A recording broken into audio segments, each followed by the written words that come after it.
here with her take on it, someone I've known since my days in Washington way back when. At a certain point in time, she was one of the young bloods on National Empowerment Television. Now she's the senior contributor of the Daily Signal, Genevieve Wood. Genevieve, thanks for joining us from Washington today. Good to be with you. So, Genevieve, the president, we're expecting an announcement. Patrick Buchanan predicts that on Labor Day, there will be the big one, amnesty via executive order. Do you think that's the direction the president will take? Well, it's very likely. Look, a lot of folks thought this might even happen last week when he came back to D.C. from his vacation for a couple of days, supposedly to do some work.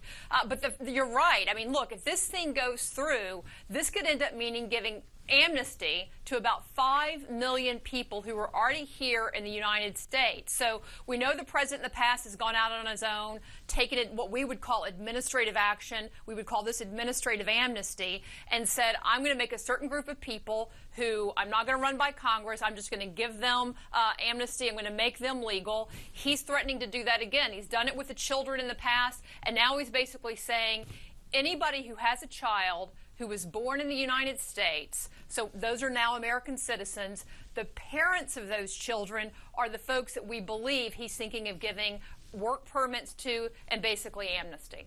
So you're thinking it's the parents of the, for lack of a better term, anchor babies.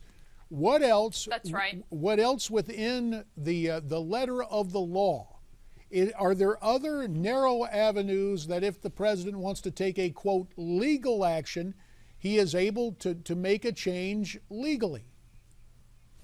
Well, I think that's the question. I don't know that any of this is actually legal. I mean, these are the kinds of things that should be run through Congress. The president is one of 3 branches of government, and he's not a government unto himself.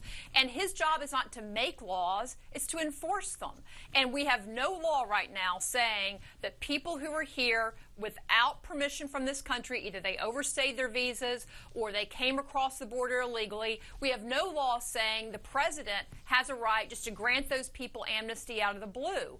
This is something that ought to be debated in Congress, but the president knows he doesn't have the persuasion ability right now to get it done. He's made a lot of political promises to some folks in his base, including more of those on the liberal Hispanic side, and he's now saying he's going to fulfill it. But we'll see. I mean, look, this is not a popular thing with the American public, and I'm not just talking about folks like Pat Buchanan.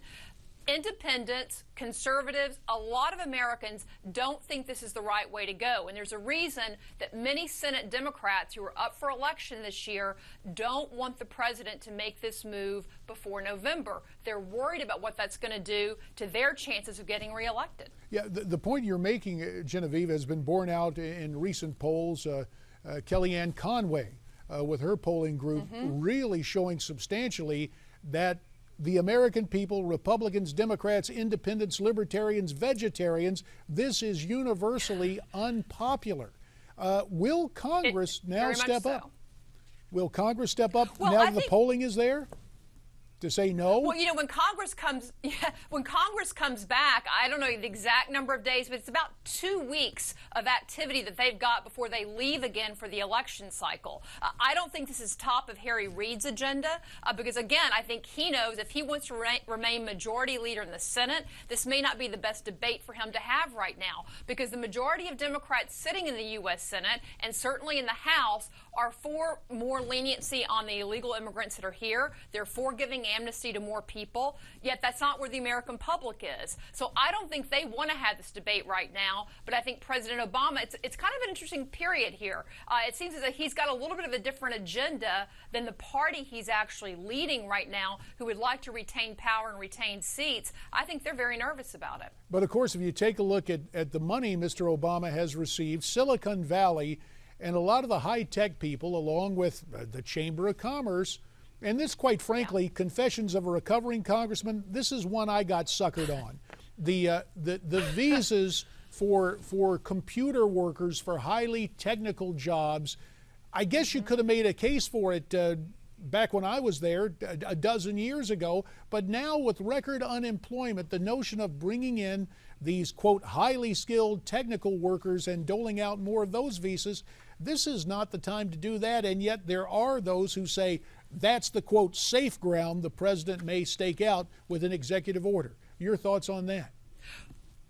Well, I think what we ought to be doing then is communicating the message of why that shouldn't be safe ground. I mean, you're very right about this, J.D. The reality is there might have been a time when more of that was necessary. But the reason that businesses, whether it's the Chamber of Commerce and their lobby or it's Silicon Valley and all the computer giants out there, it's not that they don't have enough workers. They would like to get cheaper workers. So what you see happening is you see people who are in jobs in these computer giants being taken out, being laid off, and being replaced with people that will do the job for less but are not citizens of this country coming from other places. So that's why big business, when it comes to this particular area, is looking for more of these visas. So look, again, we need to have a full debate on this. There's no doubt we need immigration reform in this country. There's no doubt we need visa reform and guest worker program reform. But you can't do that when you're just allowing anybody and everybody who you want to give amnesty to be given amnesty, which is what the president is threatening to do. Genevieve Wood, from Young Bloods now to the Daily Signal. It is so good to talk to you as you join us from the Heritage Foundation Same today here. in Washington. There's Genevieve's take. What's yours? We'd love to get it. Why don't you tweet me your thoughts at Newsmax TV, #America's Forum.